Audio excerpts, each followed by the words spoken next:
यदा यदा हि धर्मस्य ग्लानिर्भवति भारत अभ्युत्थानम् अधर्मस्य तदात्मानं सृजाम्यहम् परित्राणाय साधूनां विनाशाय च दुष्कृताम् धर्म संस्थापनार्थाय संभवामि युगे युगे।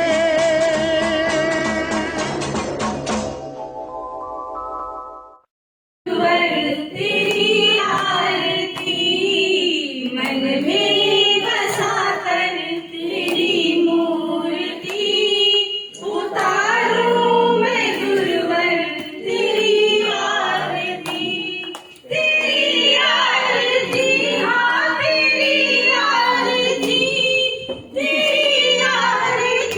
हाँ तेरी आरती उतारूं मैं गुरुवर तेरी आरती मन में बसा कर तेरी मूर्ति उतारूं मैं गुरुवर तेरी आरती। करुणा करो कष्ट हरो ज्ञान दो भगवन भाव में फंसी नाव मेरी तार दो भगवन। करुणा करो कष्ट हरो ज्ञान दो भगवन भाव में फंसी नाव मेरी तार दो भगवन। दर्द की दवा तुम्हारे पास है दर्द की दवा तुम्हारे पास है जिंदगी दया की है भीख मांगती मन में बसा कर तेरी मूर्ति उतारूं मैं गुरुवर तेरी आरती। मंदियों से बंधी पड़ी है। वो गांठ अभी खुल सकती है जब तुम गुरु को मदद करो। राजा को हीरा परखना था। उसके मुनीम ने 99 वर्ष के एक बूढ़े जोहरी को लेकर आए। जोहरी ने उसका चंद्रमा की रोशनी में ले जाकर बड़ा एक्यूरेट मूल आंका, पर इनाम में राजा ने उसे 99 जूते लगवाए। हम सभी को भगवान ने इतनी कुशाग्र बुद्धि दी थी, पर सबने उस बुद्धि से जगत के मूल आके परमात्मा की ओर देखा ही नहीं। कितनी गुरुजी ने यहाँ पर चिमटी से पकड़ करके सत्य को दिखाया है। क्या बोला? सत्यता क्या है? सत्यता यह है भगवान ने आपको बहुत ही तीव्र बुद्धि दी थी, बहुत कुशाग्र बुद्धि दी थी, लेकिन तुमने उस बुद्धि से किया क्या? अपने पूछो क्या किया? तुमने उस बुद्धि से माया के सारे कार्य किए। ये कोर्स कर लें, ये डिप्लोमा ले लें तो इसमें इतना पैकेज मिलेगा। तुमने क्या किया? धन के आधार पर किस कार्य को करने से हमें कितना अधिक से अधिक धन प्राप्त हो सकता है, तुमने माया में बुद्धि उसमें लगा दी। अरे उस बुद्धि को लगाना था परमात्मा के लिए, तुमने परमात्मा में नहीं लगाया। किसको लगाया? तुमने उस बुद्धि को तुमने जो है दुरुपयोग किया माया के लिए। और जब बुद्धि एकदम चौपट हो गई तब तुम्हारी जान लेनी, तो ज्ञान कैसे मिल जाएगा? वही हाल भी है ना। पिता ने पुत्र को एक कुल्हाड़ी दी और कहा बेटा जंगल से लकड़ी काट के आओ। लड़के ने क्या किया? अपनी जवानी जोश में उस कुल्हाड़ी को कभी इधर दीवार मारा, कभी इधर खंभे मारा, कभी इधर जमीन मारा, कभी इधर पेड़ मारा, और जंगल पहुंचते पहुंचते कुल्हाड़ी की धार सब हो गई खराब। अब जंगल में जब गया तो लकड़ी एक नहीं कटी, वापस आ गया। पिता ने सोचा बड़ा बहुत ज्यादा गट्ठा लाया और नई कुल्हाड़ी दी है, पता लगा लकड़ी एक भी नहीं लाई। भाई क्या बात है, कैसी कुल्हाड़ी आपने दी थी, एक भी लकड़ी नहीं कटी। पिता ने क्या बोला, बेटा यहाँ से जाते समय तुमने क्या किया था? कुछ नहीं पापा, हमने कुल्हाड़ी को इधर पटका, कभी उधर मारा, कभी इधर मारा, कभी जमीन में पटका, कभी खंबे में मारा, कभी पेड़ मारा। कहा तुमने कुल्हाड़ी की जो धार थी तुमने सब जगह मार की चौपट कर दी।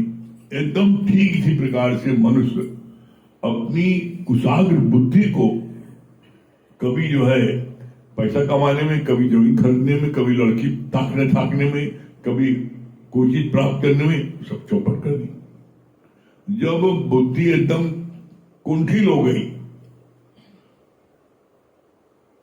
कैसे कुंठिल हो गई?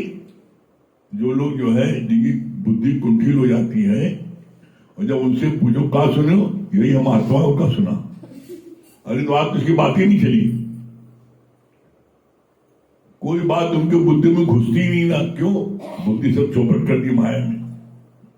लेकिन यहां हमारा गुरु इतना करुणा निधान है, वो अभी भी कहता है अजो कुछ बिगड़ो नहीं, कोई बात, तुम आ गए हो ना, बैठते जाओ बैठते जाओ, तुम्हारी को यहाँ पर बैठ के शांति मिलेगी और एक दिन तुम्हारी बुद्धि गुरु फिर तेज कर देगा यहाँ पर ज्ञान में। तो हम बुद्धिमानी क्या है, अभी तक गुरु नहीं मिला था तो हमने अपनी बुद्धि को कहीं भी कुल्हाड़ी को पटका, कुछ किया। लेकिन अब तो गुरु मिल गया ना, तो गुरु मिलने के बाद अब हम अपनी बुद्धि को इधर उधर न भटकाएं, अब हम अपनी बुद्धि को सिर्फ गुरु के ज्ञान में लगाएं। इसीलिए आता है गुरु की बात अब भी मान लोगे तो क्या परिणाम होगा? गुरमति तारे, तुम अभी तर जाओगे, तर सकते हो अभी गुरु की बात मानने पर। और मन मति डूबे, अगर सारी जिंदगी तुमने अपने मन की बात मानी और गुरु की शरण में आने के बाद भी तुमने गुरु बात नहीं मानी तो तुम्हें कोई तार नहीं सकता। फिर क्या बोला?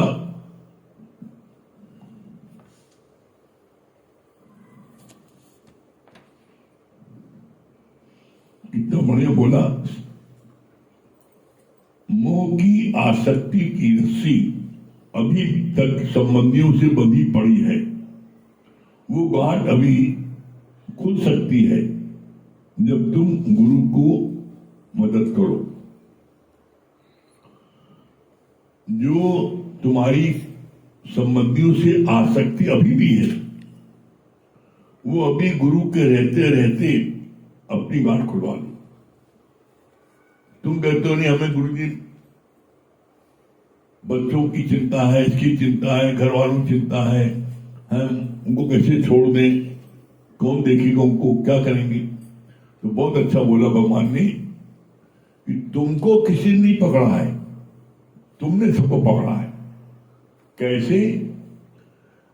का कल कमनीवाल आना बताएंगे। तो गुरु जी एक पेड़ को पकड़ के लपट के चिल्लाने लगे, अपने शिष्य के नाम लेकर, रामू रामू हमको पेड़ ने पकड़ लिया, छुड़ाओ। अरे गुरु जी कमाल कर रहे, मजाक कर रहे, पकड़ा आपने पेड़ को है कि आपको पेड़ ने पकड़ा है? तो कहा तुम्हारे प्रश्न का उत्तर मिला।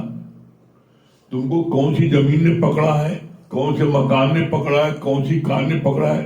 जड़ चीज तुमको नहीं पकड़ सकती और तुम कहते हो हमको सबने बांधा है।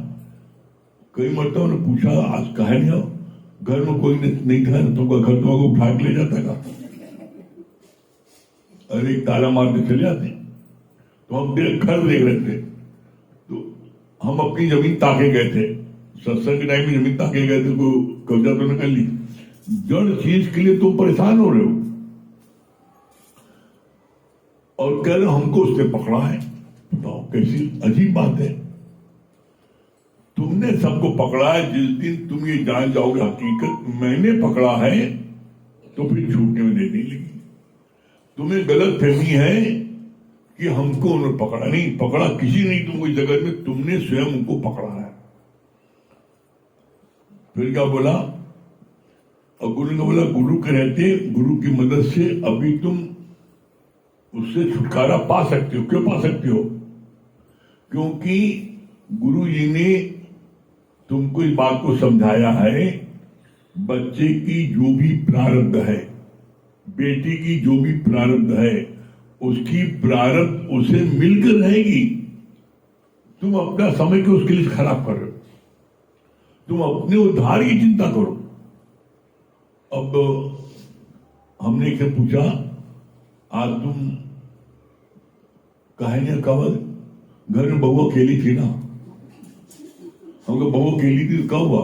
अरे घर में लोग आते आते रहते हैं तो हमें डर लगा था, ये बहू को ताले बंद कर दो,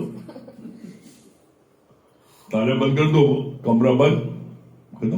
तुम्हें अगर इतना विश्वास नहीं तो ये कर लो, लेकिन तुम उसको ताक रहे हो। अरे देखो भागना है, जो नहीं लड़ाना हो तुम्हारे रहने लड़ा नहीं। आप देख लो, लड़कियों को इतना पहरे में रखा जाता, उसके बावजूद उनको नहीं लड़ना, लड़ाई नहीं, भग भी गई, जाओ दिक्कत रहो। तो तुम किसके लिए क्या कर सकते हो? उनके चक्कर में तुम अपना उद्धार छोड़ रहे हो, ये गलत है। यही बात भगवान समझा रहे हैं गुरुजी की तुम अभी भी समझ जाओ, और अगर तुमने उनके चक्कर में अपना बर्बाद कर दिया तो परिणाम क्या होगा?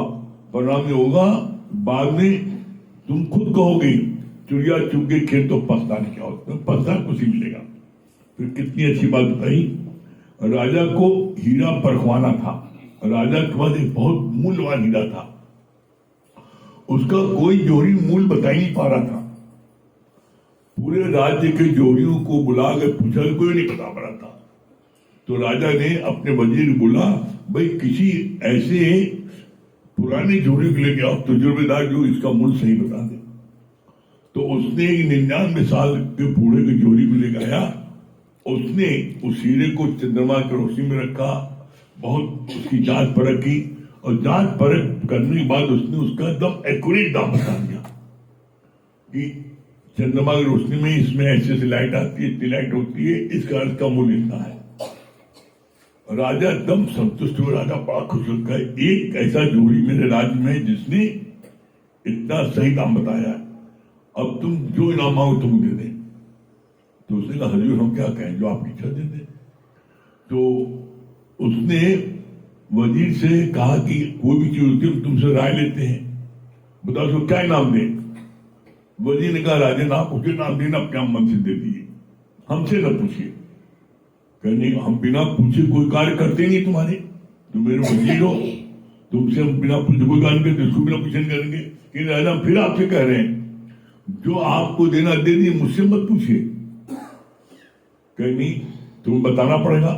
तब उसने कहा कि मेरे हिसाब से इसको 99 लाख नहीं, इसको 99 जूते पड़ने चाहिए। बड़ा राजा को वो, अरे कैसी बात करते हो, इतना इसने परखा जोड़ी, इतना बढ़िया। कहा नहीं, हम इसीलिए इसको 99 जूते पड़ने चाहिए कि इसकी इतनी परख अच्छी थी, 99 साल इसने पत्थर परखने में लगा दिए। अगर ये भगवान को परखता तो भगवान को साक्षात प्राप्त जाते। भगवान ये ऐसे पत्थर परखा तो ये जो है 99 जूते खाने लायक है। अब अपने पूछो कितने जूते खाने लायक है।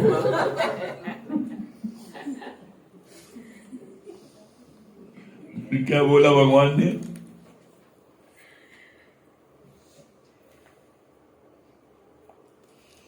हम सभी को भगवान ने इतनी कुशाग बुद्धि दी थी, पर सब ने उस बुद्धि से जगत के मूल्य आके परमात्मा की ओर देखा ही नहीं।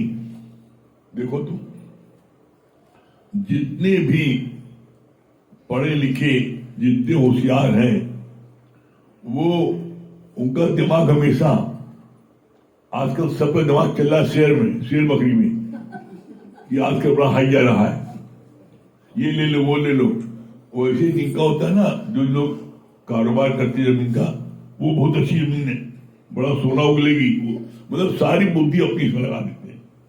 भगवान उगलेगा ही नहीं, सोना उगलेगी।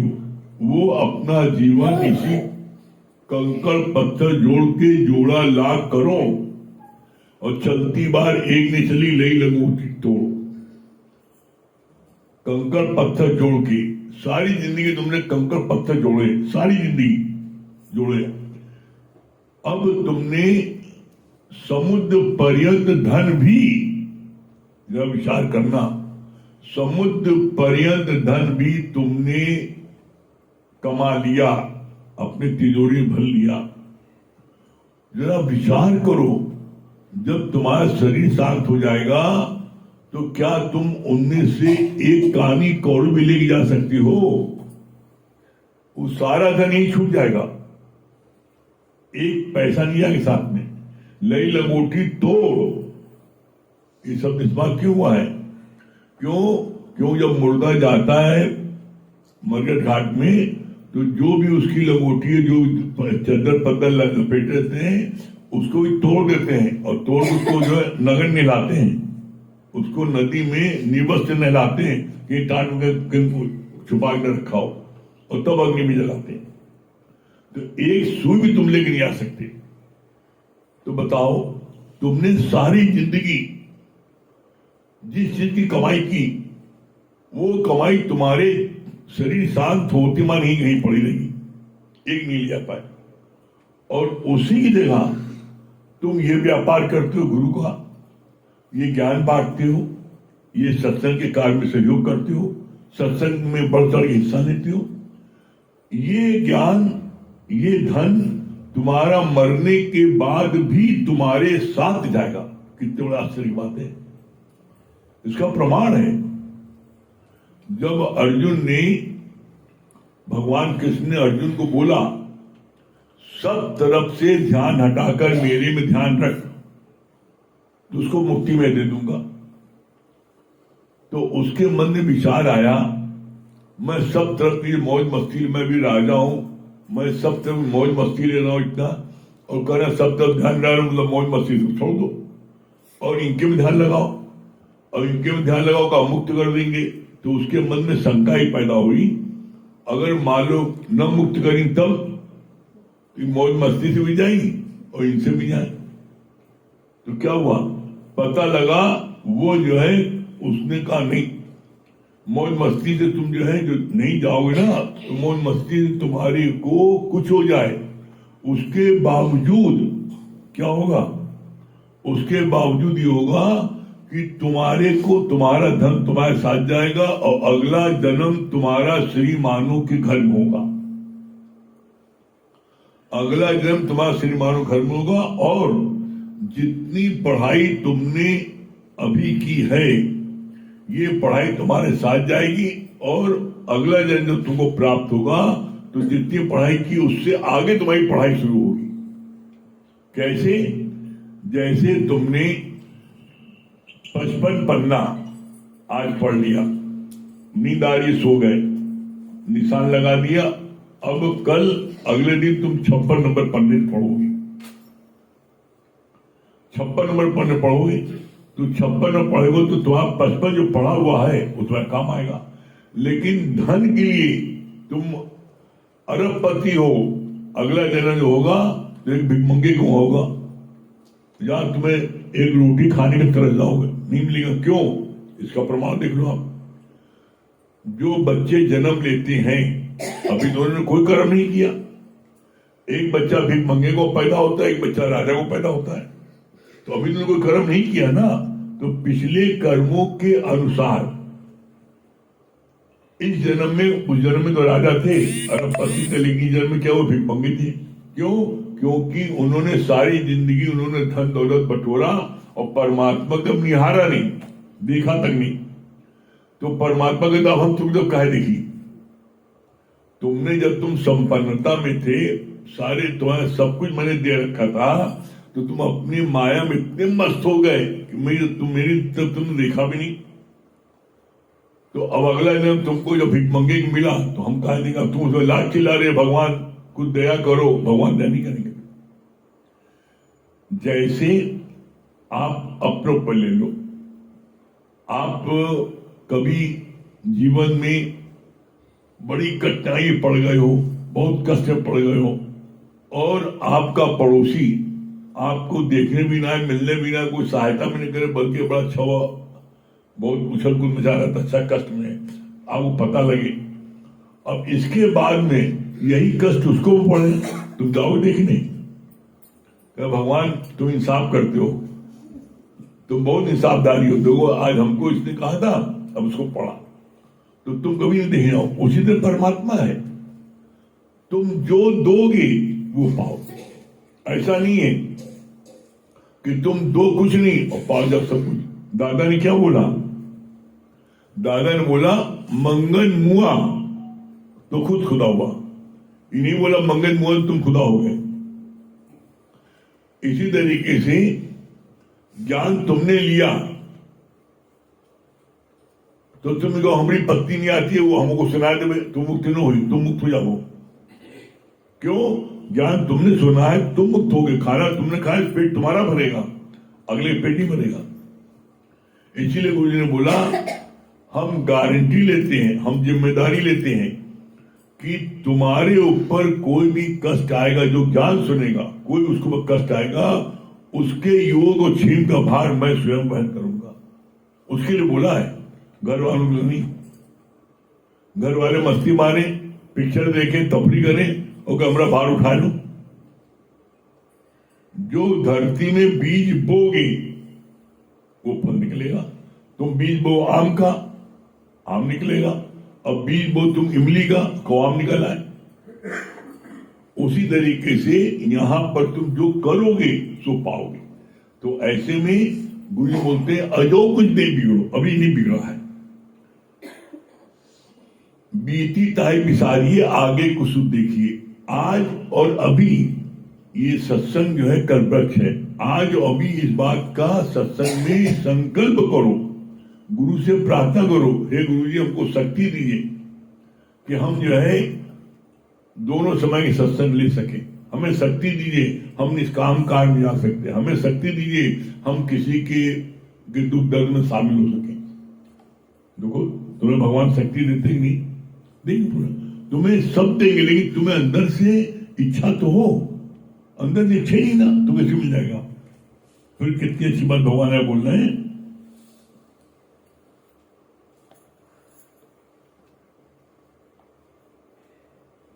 ब्रह्म ज्ञानी के लिए कोई विधि निषेध नहीं है। सदना कसाई पर वो बकरा तलवार सभी को ब्रह्म कर जानता था। दो संत बैठे थे, देखा सामने से एक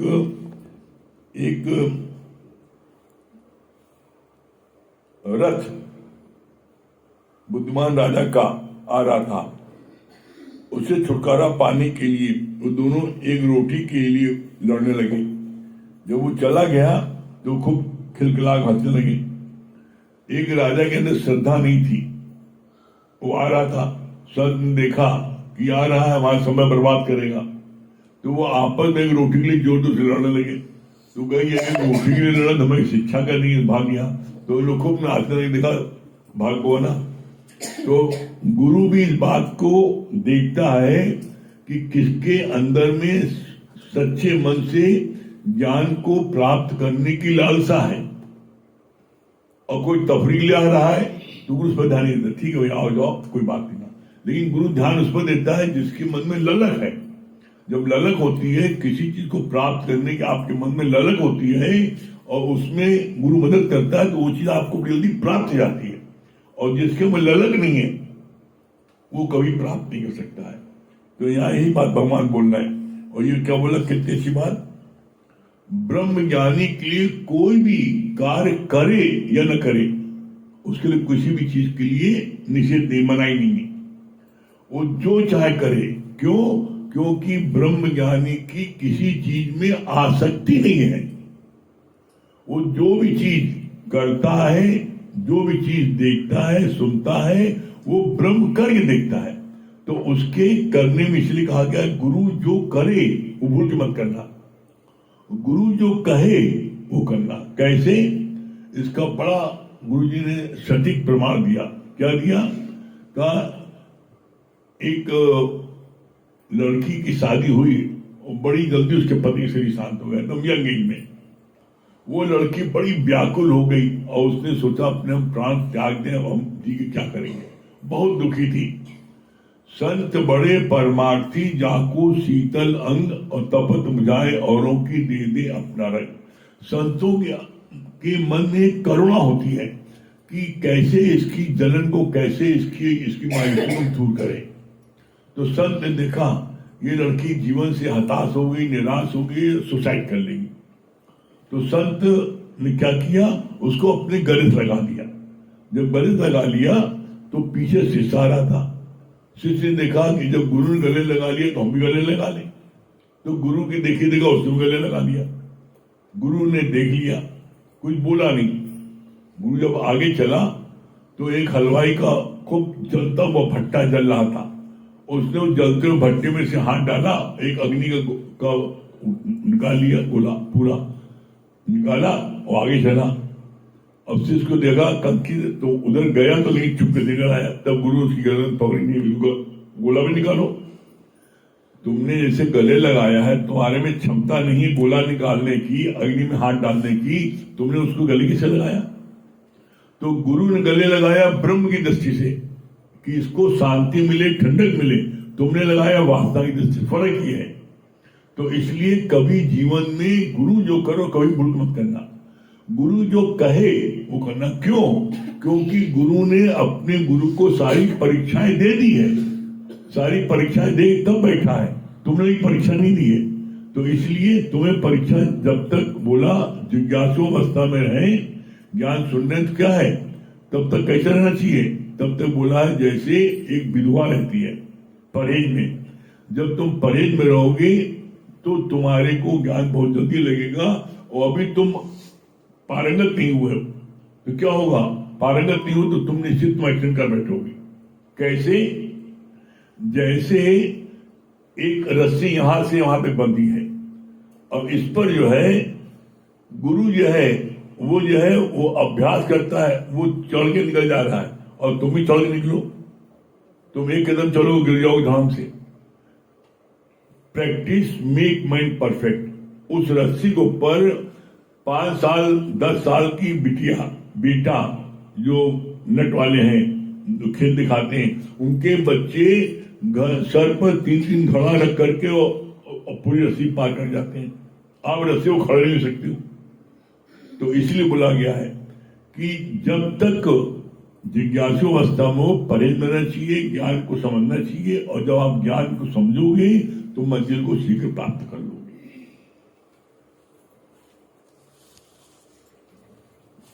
蓝牙已断开。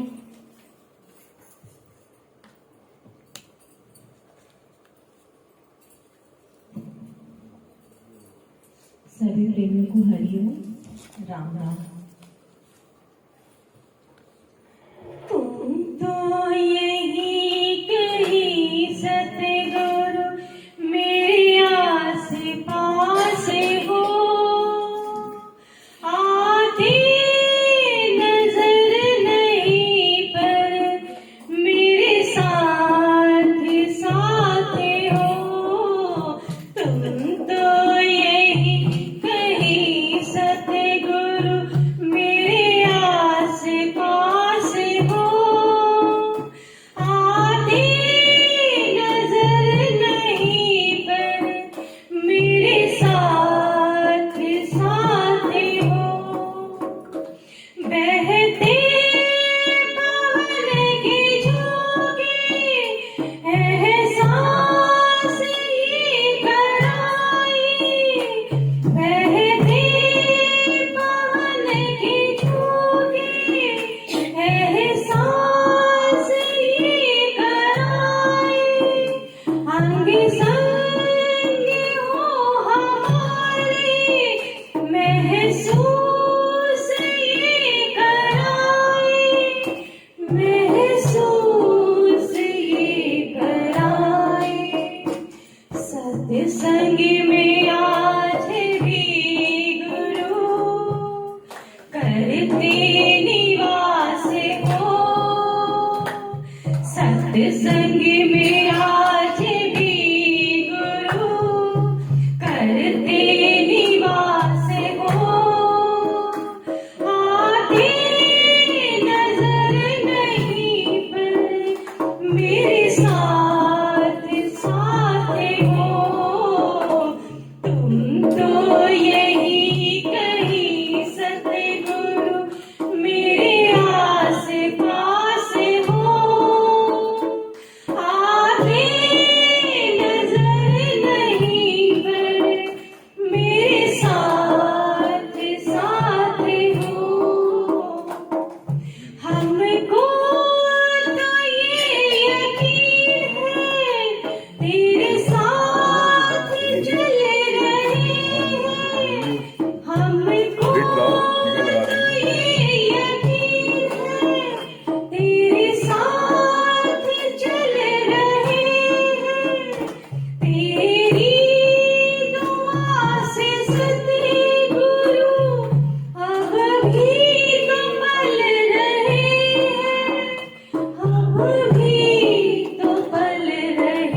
क्या बोल रही है पूनम जी? हरिओम गुरु जी, आज आपने कितना अच्छा बताया कि हमको भगवान कितनी अच्छी बुद्धि देते हैं, कुशाग्र इतनी तीव्र, लेकिन उससे हम क्या करते हैं? संसार की वस्तुएं बटोरते हैं, बहुत बटोर लेते हैं, रख भी लेते हैं, लेकिन आपने बताया कि चलती बार न कुछ चले, ले न मुट्ठी तोड़।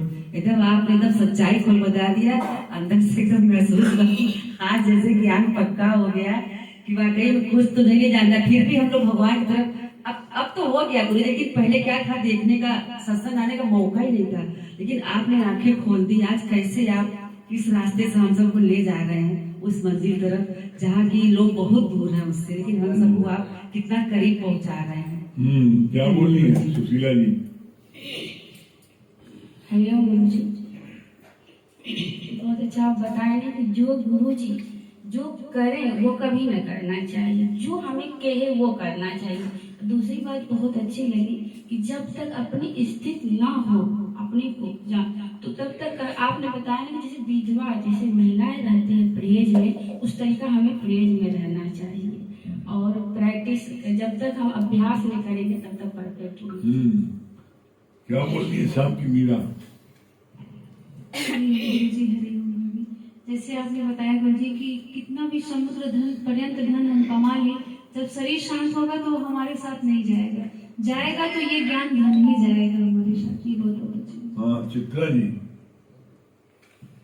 हरिओम गुरु जी, हरिओम भाभी। बहुत अच्छा आपने बताया नहीं कि जैसे वो राजा हीरे का मतलब परखने के लिए बुलाया तो 80 साल का बुढ़ा है, वो परख दिया तो कहेगी इनाम में इसको क्या दिया जाए, कहेगी 80 घोड़े मारे जाए, क्योंकि 80 साल से ये कंकड़ पत्थर की तलाश कर रहा था। अगर परमात्मा की तलाश करता तो कैसे जीवन बन जाता। दूसरी बात बहुत अच्छी लगी ना, जब परमात्मा की तरफ देखते हैं तो परमात्मा हमारी तरफ देखेंगे, और जिनकी श्रद्धा भाव रहता है गुरु उन्हीं की साथ, जिनको ज्ञान सुनने की ललक होती है गुरु उन्हीं को ज्ञान, उन्हीं को ध्यान देता चार्टर्ड है। अकाउंटेंट साहब क्या बोल रहे हैं? हरिओम गुरु जी, आपने बताया ना कि गुरु ज्ञान जो है हम नेक्स्ट बर्थ में, जैसे अंत काल में हमारी वेला कहीं रुक जाती है, नष्ट हो जाती है, तो वो नेक्स्ट बर्थ में ले चले जाते हैं। पर वहीं माया का जो है वो तो हम अभी इस बर्थ में तो अमीर है, नेक्स्ट बर्थ में गरीब हो सकते हैं। सीमा जी क्या बोल रही है? हरिओम गुरु जी जो कहें वो नहीं करना चाहिए। बहुत सही, बहुत सही। निर्मा से पहले पूछी। गुरु जो करे वो नहीं करना चाहिए, और जो चीज गुरु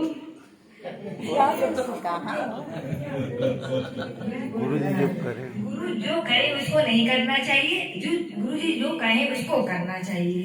जो करे वो नहीं करना चाहिए। हाँ, जो करे वो नहीं करना चाहिए, जो कहे उसको करना चाहिए। और ये बात बहुत अच्छी लगी कि माया में जितना फंसे रहेंगे वो साथ में कुछ नहीं जाएगा, लेकिन ये ज्ञान धन जो हम जितना अर्पित करेंगे वो मेरे साथ में जाएगा। संगीता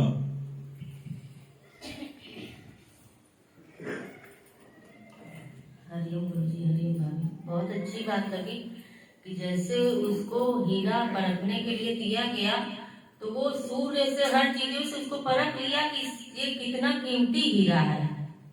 और उसको जब वजीर से पूछा कि बताओ इसको मतलब क्या इनाम दिया जाए, 99 लाख दिया जाए, कहा नहीं, अगर हमसे पूछेंगे तो हम कहेंगे 99 जूता दीजिए। तो हम लोग भी आपकी कृपा से सत्संग में आ गए तो बच गए। फील होता है गुरुजी कि आज आपकी शरण में है तो क्या जीवन आपने बना दिया है, और नहीं तो हम लोग भी 99 जूता ही खाने लायक काम करते। और एक बात ये भी बहुत अच्छी लगी गुरुजी कि जैसे एक सुई भी हम चाहे जितना भी कौड़ी कौड़ी जोड़ के चाहे जितना भी जोड़ दें, लेकिन जाते समय एक सुई का नोक भी नहीं ले जा सकते, लेकिन परेशान उसी के लिए है कि कितना जोड़ ले। लेकिन आज ज्ञान से ये चीज फील होता है कि आज में अभी में रहना है, कल और आगे की सोचने में आज कल भी खराब कर देते हैं, आगे के भी खराब कर देते हैं, आज में भी नहीं रह पाते, तीनों हमारा खराब हो जाता है। अरे हाँ, क्या बोल रहे चंदन भैया?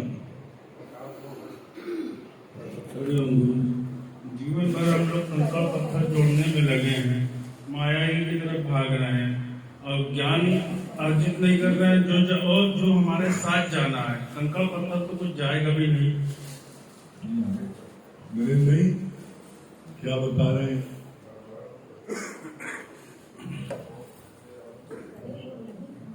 बहुत अच्छा आपने बताया ना कि ब्रह्म ज्ञानी को कोई चीज निषेध नहीं होता, क्योंकि वो वहां तक पहुंचा हुआ है। इसीलिए कहते हैं समर्थ को नहीं दोष घोषणा, तो सामर्थवान के लिए कोई दोष नहीं लगता, जो चाहे वो कर सकता है।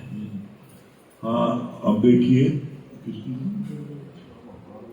दुर्गेश भैया दिल्ली।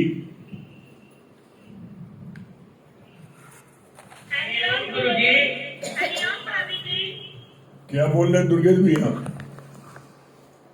बहुत अच्छी बात बताई आपने। जो इस ज्ञान को सुनता है कि योग चैन का भार तो परमात्मा उठाते हैं। और ये भी बात बहुत अच्छी लगी, जिज्ञासु स्थिति में परहेज में रहनी चाहिए, ये बात बताइए। हाँ, क्या बोल रही पूजा जी? मुझे ये बात बहुत अच्छी लगी, जैसे आप बता रहे थे ना कि विधवा औरत जो होती है कितने दायरे में रहती है, इस तरह अगर हम भी दायरे में रहेंगे तो हमें जो ज्ञान है वो बहुत जल्दी लगेगा ना। और मुझे ये बात भी आपकी बहुत अच्छी कि कौन पूछता था तेरे मिलन से पहले, एक बुढ़ा हुआ दिया था तेरे मिलन से। सच में गुरु जी आज आपने हमें जो दिया है, आपका लाख लाख आपका लाख लाख। डॉक्टर शांति, क्या बोली डॉक्टर शांति? अच्छी लग रहा है, चाहे समंदर पर ही है ना जाए, लेकिन हमारी साथ जाएगा ध्यान जाएगा। और हमने अपने मुझे मिले एक रूप हमको है कि शक्ति है भी दो, तो हम इसका ज्ञान ले। और हमें हमके जब जाएंगे तो सूर्य हमारे साथ में जाएगा। निशा सिंह, रीवा, हरिओम गुरुजी। क्या बोल रही निशा जी? ये बात बहुत अच्छी लगी गुरुजी कि हमको कोई नहीं बांध के रखा, हम खुद ही अपनी आसक्ति से ही बंधे हुए हैं।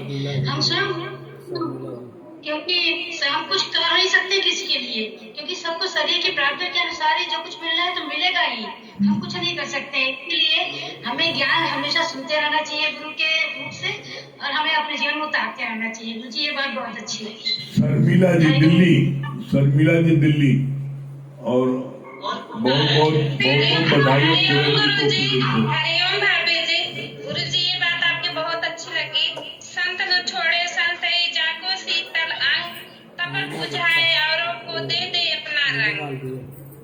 ये बात बहुत अच्छी लगी।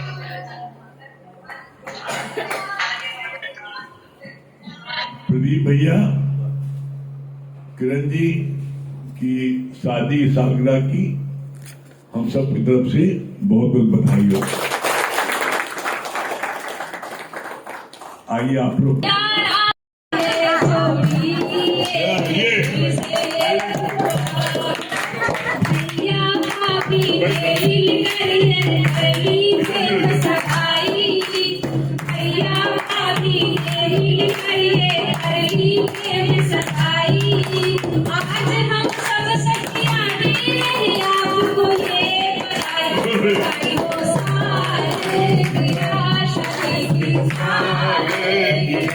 बधाई हो